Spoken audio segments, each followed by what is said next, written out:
संक्रांतीच्या पार्श्वभूमीवर जोपासले पारंपरिक वेशभूषेचं महत्त्व.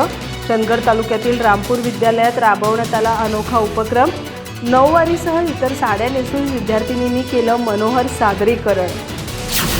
संक्रांतीच्या पार्श्वभूमीवर पारंपरिक महाराष्ट्रीयन वेशभूषेची विद्यार्थिनींना गोडी लागावी या उद्देशानं चंदगड तालुक्यातील रामपूर विद्यालयात पारंपरिक वेशभूषा हा अनोखा उपक्रम राबवण्यात आला. यावेळी नऊवारीसह इतर साड्या परिधान करून विद्यार्थिनींनी मनोहर सादरीकरण केलं. पाहुयात त्याची एक झलक.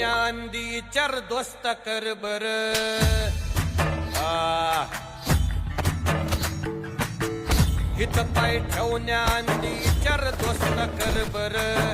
कन कन रुद्र बनला शिवरायांचा आधार. वर काय वनवा कसा कसा तुला झेपल. वर काय वनवा कसा कसा तुला झेपल. मराठा यो आता मराठा यो आता मराठा यो आता उभी पाठशाही ठोकल. शिवमहाराज